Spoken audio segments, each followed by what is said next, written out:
Les infinitifs. On peut utiliser plusieurs verbes dans une seule phrase, mais pour cela, on a besoin de bien utiliser les infinitifs. Exemple, j'espère pouvoir aider mon ami à fêter son anniversaire. Sans préposition. Un infinitif est un verbe dans sa forme non conjuguée. On peut souvent ajouter un ou plusieurs verbes à l'infinitif après le verbe conjugué. Exemple, j'adore faire la grasse matinée. Est-ce que tu as aimé fêter l'anniversaire de mon ami? Yael déteste devoir garder ce secret. Nous espérons sortir ensemble ce soir. Pourquoi est-ce que vous préférez passer le réveillon chez lui? Il faut le voir pour le croire. Avec les prépositions à et de. Certains verbes ont besoin d'être suivis par une préposition quand on veut ajouter un infinitif. Il faut mémoriser la préposition avec chaque verbe individuellement. Verbe avec à, aider à, arriver à, commencer à, continuer à, se mettre à, réussir à. Verbe avec de, accepter de, arrêter de, décider de, essayer de, oublier de, venir de. Exemple, elle a réussi à prendre un jour de congé et elle a essayé de se détendre. Avec la négation.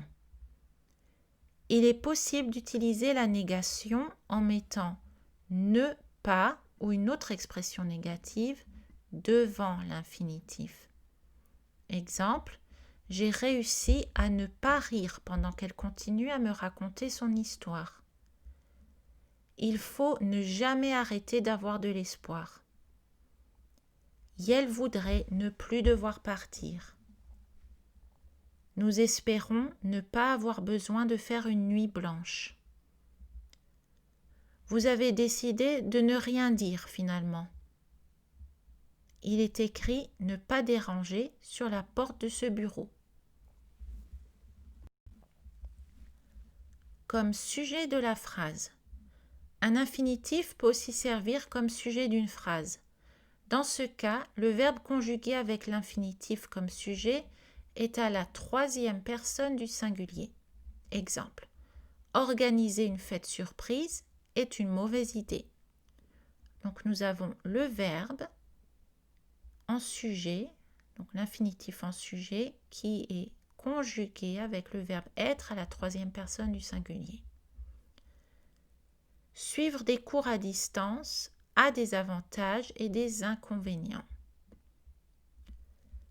Ne pas voyager pendant le confinement était essentiel. Faire le pont au mois de mai affecte l'économie française. Ne jamais proposer de paille dans les restaurants peut réduire les déchets. L'infinitif passé. Il est possible de mettre un infinitif au passé.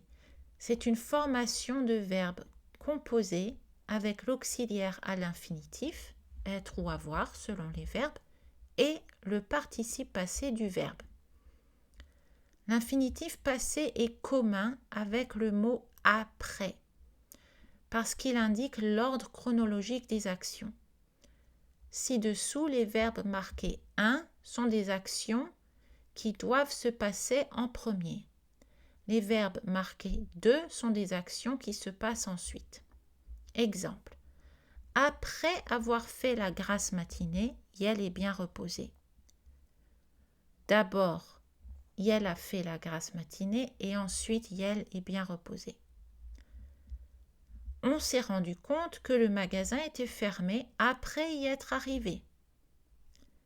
D'abord, on est arrivé au magasin et c'est là qu'on s'est rendu compte que le magasin était fermé.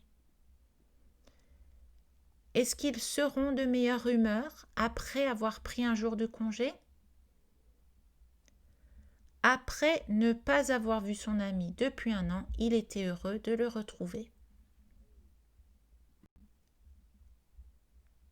Pour éviter la répétition du sujet.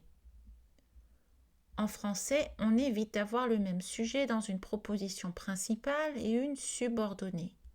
Quand c'est le cas, on utilise plutôt un infinitif ou un infinitif passé.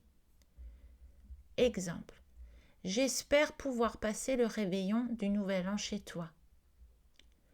Elle pense avoir pris la meilleure décision.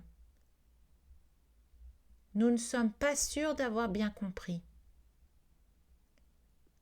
Pourquoi est-ce que tu crois n'avoir pas gagné? Conclusion. Un infinitif peut être utilisé après un verbe conjugué directement ou avec une préposition, un ou deux selon les verbes. On peut utiliser la forme passée d'un infinitif, infinitif d'avoir ou être plus participe passé, pour indiquer une action antérieure à un autre verbe, souvent avec le mot après.